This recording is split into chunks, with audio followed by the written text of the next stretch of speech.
Hey everybody, it's Ohan, and we're talking about books this week. I'm getting hit up. It's Spencer. I'm talking to Spencer. Just 1 second. Sorry. We're talking about books. Uh,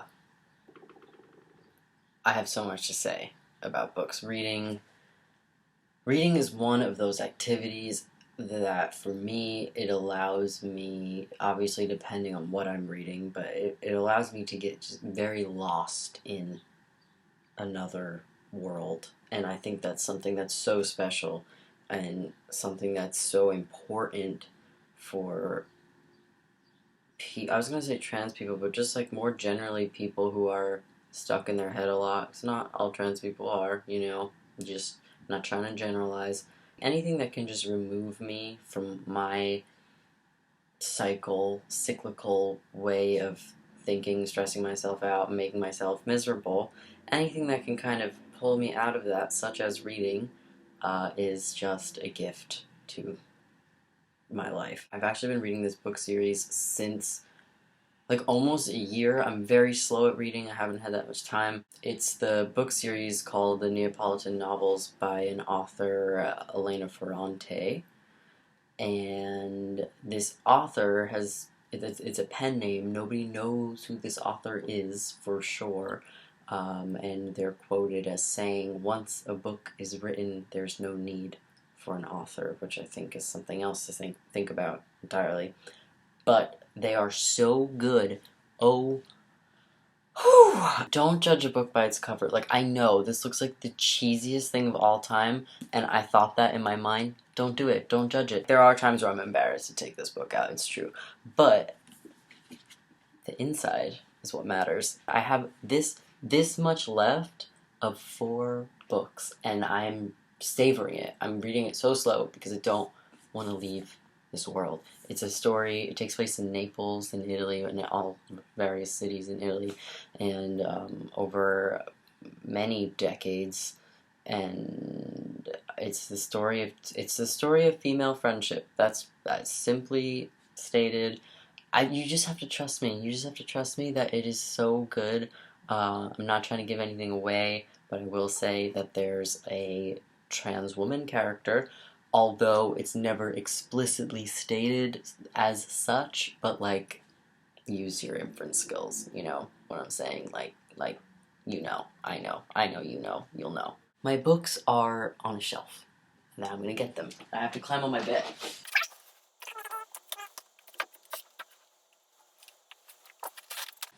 Okay, these are my favorite books. These are the other 2 in the series. I don't have the first one. It's called My Brilliant Friend. My Brilliant Friend is the first one. Then The Story of a New Name. Then Those Who Leave and Those Who Stay. And finally, the one I'm reading now, The Story of the Lost Child. Okay, I'm serious. If you do read it, or if you are reading it, talk to me. Because I have so many feelings. This world has saved my life. This is so dramatic. I'm being so dramatic. This world has saved my life. No, really though. To pull me out of my own head is a daunting task indeed, and Ferrante has managed to do that. So, seriously, so good. Anyway, in my Transtastic audition video, I mentioned my favorite graphic novel, Calling Dr. Lara. Nicole J. Georges is the author. I think she lives in Portland. She was at the Portland Zine Fest last year, maybe. She's queer, I think. I don't want to throw labels at her that she doesn't identify with, but like, if you had to ask me and I had to give you an answer, that's what I would say. Alison Bechdel is another good graphic novelist that I enjoy. I made a video on my personal channel about this, Nevada, by Image and Vinny, and this book changed my life. I love that this video is the most dramatic video I think I've ever made, and it's about books. Like when Spencer mentioned the Scholastic Book Fair, it's one of those things where it's like you don't remember having that memory, but then when someone says it and you do remember, it's like it all comes flooding back. I loved that shit. I always loved reading because I always liked escaping. That sounds horrible because it's like, why is your life that bad that you need to escape? No, it's not that bad, but everybody likes to just put it to the side at some point. Yeah, I read a passage a while ago from this book. I'll read an even shorter version of it. It's just like a little taste, so in case to spark your interest, you know. The fact that your transition might not go smoothly because of the shape of your body or the shape of your family or the shape of your personality or the way that your sexuality has been shaped does not mean that therefore you can just decide not to be trans. You can't will it away. Deciding to will it away is a defense mechanism that is inevitably going to fail, and you'll be back where you started, trans, just older and more entrenched in a life that itself is not much more than a coping mechanism designed to keep you from having to be trans in the real world. If you're trans, you're trans, and if you're obsessed with whether you might be trans, you probably are trans. A little taste of Nevada by Imogen Binnie. So powerful, so moving. This was honestly one of the books that just like really pushed me to accept the kind of impending trajectory of my life that I had been neglecting or like avoiding for a very long time. So, great book. And one of my favorite authors, a British author, Jeanette Winterson. This is Why Be Happy When You Could Be Normal. That was just something that her mother had said to her at one point when her mother found out she was dating a woman. And yeah, all my books are gay, pretty much. I read a lot of things that are gay, and that's okay.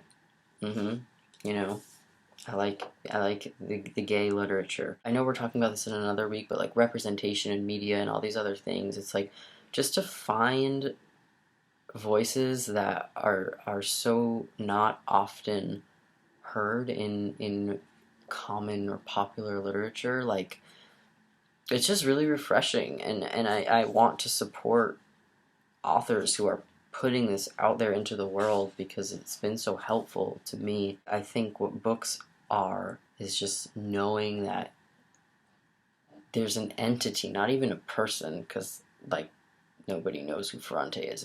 It's just like this being that can understand you better than people in your direct day-to-day existence, and it's just validating to know that these people are out there, and it removes that fear because like you're not interacting personally with them. Like if you have social anxiety, like you don't need to talk to these people. It's like they're talking to you. If you have any recommendations that you won't think I would like or you are reading and you want me to read, please comment below. I'm always looking for new things. I have like 20 pages left of the 4 books that I've been reading for a year, so I'm about to be real sad and I'm gonna need some things to read. I know Luke gave me a suggestion, so I'm gonna maybe enter that world soon. So yeah, you know how to find me, and I'll see you next time. Bye.